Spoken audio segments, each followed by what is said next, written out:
오늘은 베드로전서 1장을 가지고 나왔습니다. 우리가 살다 보면은 삶의 고난과 그리고 그리스도인이라면은 누구나도 다가올 그 십자가의 사랑의 십자가의 길을 따라다 보면은 겪게 될 그 어려움이 당면하게 되어지는데, 우리는 그 어려움에 당면하게 되어질 때 믿음으로 그리고 거룩한 삶을 통해서 이겨내기도 하지만, 또한 가끔으로는 그 시련과 아픔 속에서 이기지 못해 그 십자가의 사랑이 점점 희미해질 때가 있지 않나라는 생각을 하게 되어서 오늘 이 말씀을 준비하게 되고, 제목을 십자가의 사랑이 희미해질 때라는 제목을 정하게 되었습니다. 개인적으로 이 제목은 되게 제가 마음에 들어요. 그래서 이걸로도 충분하겠다라는 생각을 가끔 하게 되어지는데, 무엇보다도 내용이 정말 더욱더 거룩하고 좋아야 되는데 많이 걱정이 됩니다. 그래서 우리가 무엇보다도 더 기도하는 마음으로 말씀을 들어주고, 또 열린 마음으로 하나님의 말씀을 들어주면 감사할 것 같습니다.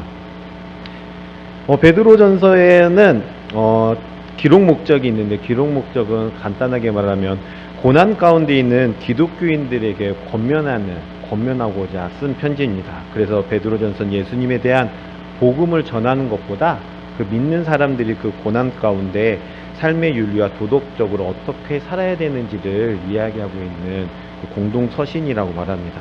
왜 공동서신이라고 말을 하냐면, 한 서신을 할 때는 한 지역을 위해서, 한 교회를 위해서 편지를 쓰는데, 이 베드로전서는 1장 1절에 기록된 것처럼 본도, 갈라디아, 갑바도기아, 아시아, 바두니아에 흩어진 나그네들이라는 그곳을 통해서 모든 곳을 편지를 썼습니다. 그래서 그 믿는 자들에게 그 믿음의 생활을 통해서 당하는 그 고난에 대해서 이야기를 하고 있습니다. 그 시대 사람들은 믿음 생활하면서 그 고난과 그리고 그 십자가의 그 길 가운데 동참하면서 어려움이 있었던 것 같습니다. 그래서 무엇보다도 베드로전서는 이 1장을 통하여서 정말 우리가 어떻게 구원을 받았는지를 다시금 이야기하면서 그 십자가의 사랑 가운데 어떻게 나아가야 되는지를 이야기를 하고 있습니다. 그런데 여기 아주 독특하게 한 가지 제가 말씀 읽으면서 눈에 들어온 게 하나가 있는데, 우리 다 같이 한번 읽어보도록 하겠습니다. 베드로전서 1장 8절입니다. 베드로전서 1장 8절입니다. 다 같이 읽어보도록 하겠습니다. 예수를 너희가 보지 못하였으나 사랑하는도다. 이제도 보지 못하나 믿고 말할 수 없는 영광스러운 즐거움으로 기뻐하니. 아멘. 베드로 사도가 아주 독특하게 편지를 써가고 있습니다. 이 편지를 받는 사람들은 예수를 보지 못했다라고 이야기를 하고 있습니다. 쉽게 말해서 그분들은 예수님을 통해서 예수님의 복음을 들은 것 같지는 않고요, 베드로 사도를 통해서 하나님의 예수님의 복음을 알게 되었고 믿음 생활을 하기 시작한 성도들인 것 같습니다. 우리의 모습과 굉장히 많이 비슷하죠. 네. 그 사람들도 예수님에 대한 존재를 알지 못했지만 베드로를 통해서 복음을 알게 되었고, 그 복음을 통해서 예수님을 믿기 시작을 했습니다. 그런데 그 믿음의 생활하며 다시 오실 재림을 기대하면서 소망을 품고 나아가는데, 문제는 그게 생각보다 쉽지 않았던 것 같습니다. 삶의 고난과 환난 속에서 그 인내하면서 견뎠지만 그 어려움을 이기지 못하고 조금씩 십자가의 사랑이 희미해져 가고, 교회의 어려움을 통해서 내 마음이 흔들리고 있는 그 성도들에게 베드로 사도가 편지를 쓰고 있는 것 같습니다. 그래서 베드로는 편지 형식이 있는데, 오늘 우리가 읽는 부분은 하나님의 구원받는 자녀의 산 소망과 거룩한 생활에 대한 부분으로서 우리가 하나님의 자녀로서 어떠한 거룩한 생활을 해야 되는지에 대해서 이야기를 하고 있습니다. 그러면 오늘 본문 말씀으로 한번 들어가 보도록 하겠습니다. 1장 13절입니다. 우리 다 같이 한번 읽어보도록 하겠습니다. 13절입니다. 그러므로 너희 마음의 허리를 동이고 근신하여 예수 그리스도께 나타나실 때에 너희에게 가져 바랄지어다. 아멘. 그러므로 라고 시작을 하고 있습니다. 제가 예배소서 한번 공동체에 대한 이야기를 할 때 그러므로 라는 단어를 이야기를 했는데, 이 그러므로 라는 이야기를 했을 때는 논리적으로 우리가 이야기를 할 때 사용된다고 이야기를 했습니다. 앞의 내용에 대한 이야기로서 그러므로 라고 사용을 했는데, 그러면은 여기서도 그러므로 라는 단어를 사용했기 때문에 우리는 어쩔 수 없이 앞에 내용이 무슨 내용인지를 봐야 이해가 될 겁니다. 그래서 우리 앞의 내용을 아주 짧게 이야기를 한번 해보도록 하겠습니다. 앞의 내용은 아주 한 문장으로 정리를 하면 이렇게 정리할 수가 있습니다. 신자는 이와 같이 구원의 현재적인 은혜와 그 미래적인 영광을 내다보고 이에 합당한 삶을 살아야 한다라는 게 앞의 내용입니다.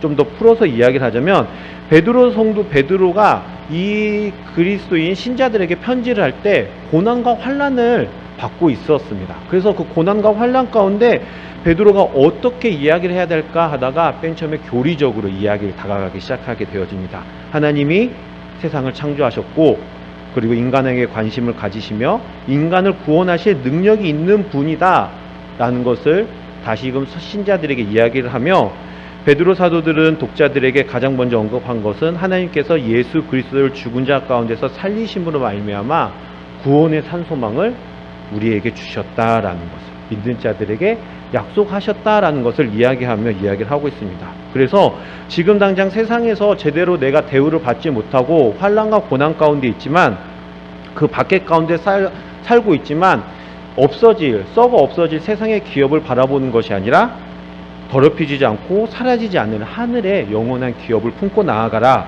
라는 것, 그리고 그 산소망을 품고 우리가 더욱더 인내하며 나아가라 라는 것을 이야기하고 있습니다. 그래서 어떻게 살아야 되는지를 권면하고 있냐면 첫 번째로는 시련은 영원한 것이 아니다 라는 것을 통해서 위로를 하고 있습니다. 이 땅에서 그리스도인은 잠시 동안 살 고통과 영원한 영광을 비교했었을 때 이 영원한 영광과 지금 이 땅 가운데 있을 잠시 잠깐의 고통은 비교할 수가 없는 존재다. 비교조차도 할 수가 없다.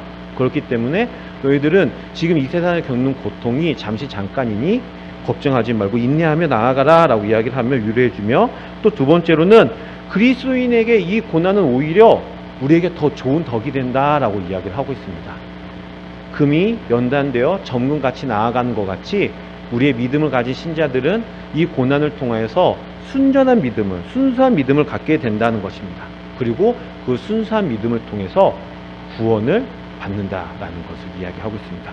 그런데 그 구원은 우연한 것이 아니라 하나님께서 태초에 천지를 창조하실 때부터 우리에게 예정을 하신 것이다 라는 것을 이야기하며, 그래서 신자는 이와 같이 구원의 현재적인 은혜와 그리고 미래의 영광을 바라보며 합당한 삶을 살아야 된다라는 것을 권면하고 있습니다. 그러면 그 합당한 삶을 살기 위해서 어떠한 방법이 있는지를 이야기하는 게 오늘 13절에서 19절의 말씀인 것 같습니다. 우리 13절에 보면은 아주 독특하게, 저만 빨갛게 쳐있기 때문에 독특하게 보이는데요, 마음의 허리를 동이라 라고 이야기를 하고 있습니다. 이 마음의 허리를 동이라 라고 이야기를 하는 것은 예수님께서 누가복음 12장 35절에 한번 사용을 하셨는데요, 그 단어와 비슷한 단어를 사용하고 있습니다. 그때 예수님께서 12장 35절에 뭐라고 말씀하시냐면, 종으로서 긴장하며 게으르지 말고 긴장하며 살라고 하고 이야기했습니다. 주인이 언제 올지 모르니 너희는 마음을 졸이고 긴장하며 게으르게 하지 말고 정결하게 생활하라고 하면서 다시 오실 예수님에 대해서 이야기를 하고 있습니다. 사도 베드로도 예수님이 사용한 이 단어를 똑같이 사용하면서 예수님이 언제 오실지를 이야기를 하면서 그 예수님의 재림을 기대하며 다시 오실 그 예수님을 기대하며 살라고 말하고 있습니다. 그래서 우리는 무엇보다 다시 오실 예수님을 매일매일 기대하며 하늘의 산소망을 가지고 지금 당장 내가 겪고 있는 이 고난과 환난을 인내와 감사함으로 견디며 이겨내라 라고 이야기를 하고 있는 것입니다. 그러면서 14절에 그리스도인이라면은 그 인내와 예수님의 다시 오실 재림을 기대하면서 그리스도의 피해야 할 것들을 이야기하는데, 무엇을 이야기하냐면 우리 14절 다 같이 한번 읽어보도록 하겠습니다. 14절입니다. 너희가 순종하는 자식처럼 전에 사욕을 본받지 말고. 그리스도인은 피해야 할 것은 내가 과거의 삶에 진노의 자녀로 예수님이 알지 못했던 때에 그 모습을 피해라 라고 이야기를 하고 있는 것입니다. 죄라는 것은 우리가 간단하게 이야기하면 하나님이 하지 말라는 것, 하나님이 싫어하는 것이라고 이야기할 수 있습니다. 하지만 무엇보다도 하나님 자리에 내가 앉아있는 것이 우리에게 주어진 죄라고 생각이 되어집니다. 그래서 무엇보다도 그 불순종의 자녀와 진노의 자녀였던 우리가 그 하나님보다 내가 주인이 되고자 했던 그 마음을 없애고 오직 하나님의 주인을 품고 나아가며 다시 오실 그 예수님을, 그 다시 오실 그 재림하실 그 예수님을 기대하며 그 고난과 인내를, 그 고통 가운데 인내하며 나아가라 라고 말을 하고 있습니다. 그러면서 베드로는 계속적으로 이야기를 하고 있는데 15절 16절의 말씀입니다. 우리 15절 16절 한 번 더 읽어보도록 하겠습니다. 15절입니다. 오직 너희를 부르신 거룩한 이처럼 너희도 모든 것이 거룩한 죄가 되라. 기록되었으되 내가 거룩하니 너희도 거룩할지어다 하셨느니라. 아멘. 16절에 보면 내가 거룩하니 너희도 거룩할지어다 라고 말을 하고 있습니다. 성경에서는 거룩이란 단어를 많이 이야기를 하고 있는데, 거룩은 보통 이야기할 때 성경에서 세 가지의 의미로 많이 사용되고 있습니다. 첫 번째는 구별됨을 이야기를 하고 있습니다. 보통 구별된 땅, 구별된 백성, 구약에서는 거룩한 땅 등 그 구별을 이야기합니다. 그래서 출애굽기 3장 5절에 내가 선 곳은 거룩한 땅이니 내 발에서 신을 벗으라 라고 말하면서 이 구별된 모습을 보여줍니다. 그리고 하나는 그 거룩을 말할 때는 우리가 아주 잘 알고 있는 하나님에 대해서 이야기를 할 때 거룩에 대해서 이야기를 하고 있습니다. 그래서 하나님의 성품과 그 인품을 닮아갈 때 그 거룩을 말하고 있습니다. 그리고 마지막 거룩을 이야기할 때는 거룩한 백성에 대해서 이야기를 할 때 이야기를 합니다. 그래서 쉽게 말해서 신앙적인 목적에 헌신을 하고 있을 때 그 사람은 거룩한 백성이다 라는 것을 이야기하면서 성경에서 거룩함을 이야기를 하고 있습니다. 그렇다면 오늘 이 16절에 기록된 내가 거룩하니 너희도 거룩할지어다 라는 그 의미는 어떠한 거룩의 의미를 사용하고 있을까요? 네, 세 가지 의미를 다 사용하고 있습니다. 하나님께서 먼저 내가 거룩하다 라고 이야기를 하고 있습니다. 그래서 하나님이 거룩하다, 하나님 나는 거룩이다 라고 이야기를 말을 하고 있습니다. 그러고 나서 말하는 것은 모든 행실에 있어서 거룩한 자가 되어져야 되는 권고를 통해서 거룩하신 하나님을 본받아 구별된 행동을 해야 된다라는 말이 내가 거룩하니 너희도 거룩할지어다 라고 말을 하고 있는 것입니다. 그래서 즉 오늘 하나님께서 우리에게 내가 거룩하니 너희도 거룩하라 명령한 것은 하나님께서 원래 구약 이스라엘 백성들에게 주신 말씀입니다. 그래서 이러한 동일한 명령을 이 이방인들에게 주었던 것은 무엇보다도 그 시대에, 구약의 시대에 하나님의 백성과 동일하게 지금 이 신약의 시대에 살고 있는 그 이방인 또한 구별된 백성으로서 내가 너희에게 거룩을 주었으니 국률하지 못했던 이방인들도 그 구원의 은혜에 힘입어 하나님의 백성으로서 거룩한 삶을 합당하게 살아라 라고 말하는 게 오늘 이 본문의 의미인 것입니다. 그러므로 그 거룩한 입을 자녀들은 거룩함의 두려움으로 하나님의 거룩함을 닮아가며 거룩한 삶을 추구하며 살아가는 게 이 베드로전서 오늘 13장 19절의 말씀이다 라고 생각이 되어집니다. 그래서 우리가 하나님의 은혜를 체험한 사람은 과거의 삶에 빠지는 것이 아니라 무엇보다도 거룩하신 하나님의 완전함 속에 속하면서 그 세상에 살지만 세상에 속하지 않고 구별된 하나님의 자녀로서 살아가는 것이 오늘 이 세상의 고난 가운데 있는 그리스도인으로서 산소망을 품고 나아가는 사람들의 모습이다라고 생각을 되어집니다. 십자가의 사랑이 힘해지고 그 십자가의 사랑보다 내 삶의 고통과 무게가 더욱더 커질 때 다시금 하나님의 예수님의 재림을 기대하며 거룩함을 통하여서 그의 십자가의 사랑이 더욱더 회복되며 나아갈 수 있다라는 것을 말하고 있습니다.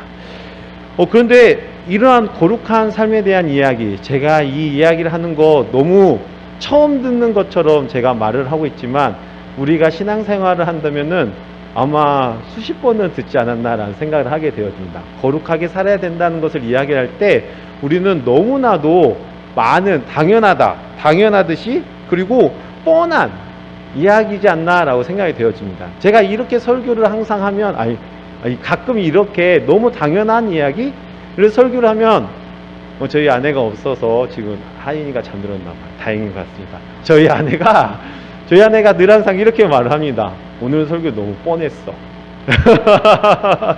늘 항상 듣던 말 재미없어 라고 말을 하죠. 그러면 저는 딱 한마디로 대답합니다. 뭐라고 대답할까요? 저리 가! 라고 하면서 너 재수없다! 라고 하면서 저 이렇게 장난식으로 이렇게 이야기를 합니다. 그런데 어쩔 수 없죠. 이 말씀 가운데 어쩔 수 없다?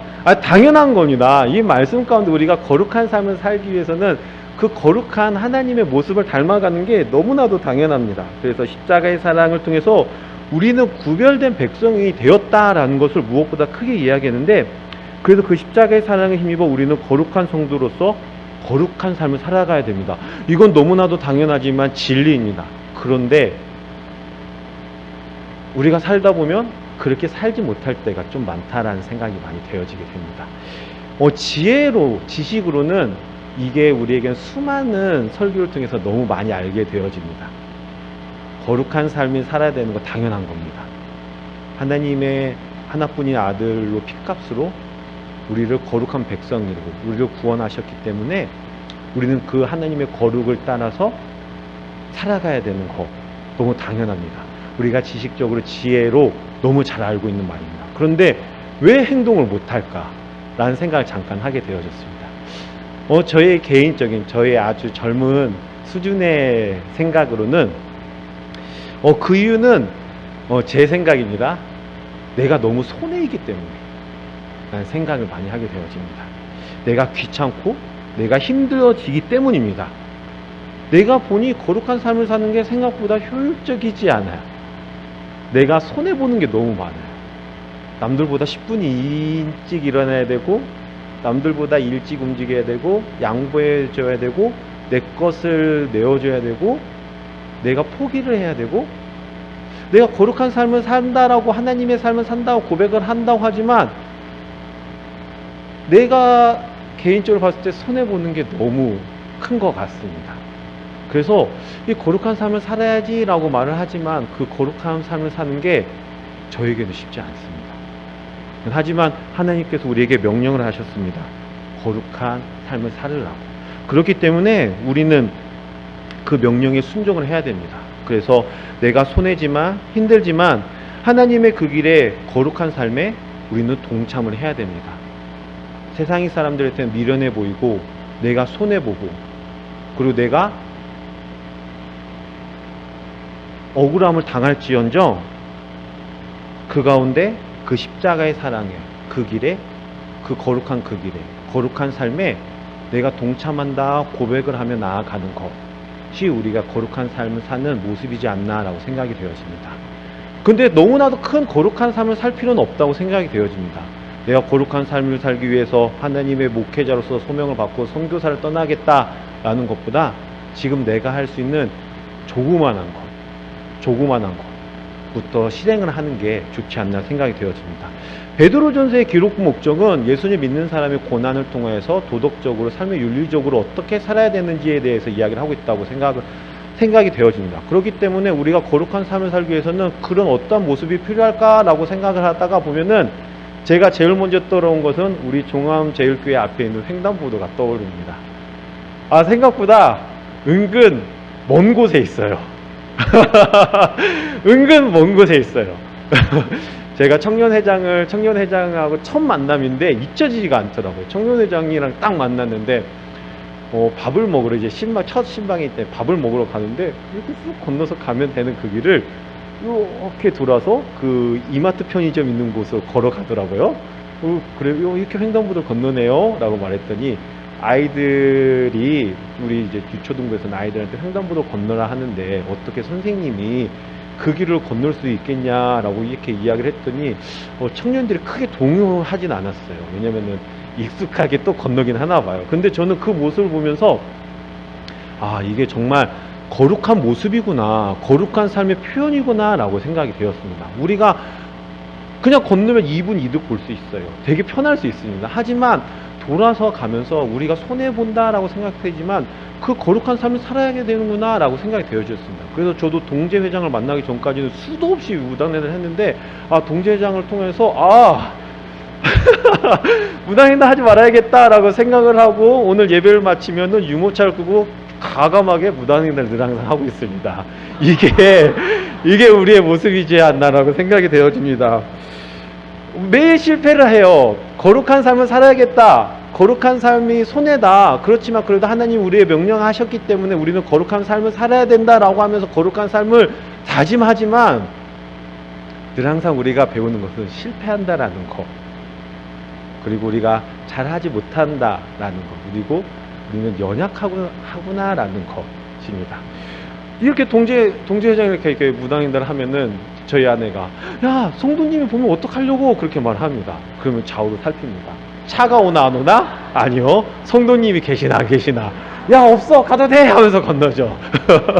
이게 우리의 모습이지 않습니까? 그럼에도 불구하고 우리가 왜 거룩을 추구해야 됩니까? 왜 거룩을 추구하면서 나아가야 됩니까? 그것은 하나님이 우리를 자신의 하나뿐인 아들의 피값으로 우리를 살리셨기 때문에, 그 십자가의 사랑으로 우리를 살리셨기 때문에 그 십자가의 사랑에 동참하며 거룩한 삶을 살아야 되는 것입니다.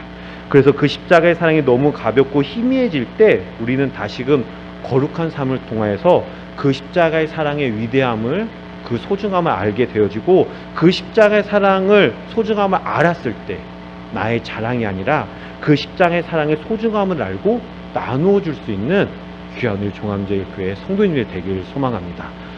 그렇기 때문에 우리는 이 거룩을 실천할 수 있는 방법이 이 종암제일교회에 아주 큰 은혜가 있습니다. 무엇이 있죠? 내일 시작할 특별 새벽 기도회입니다.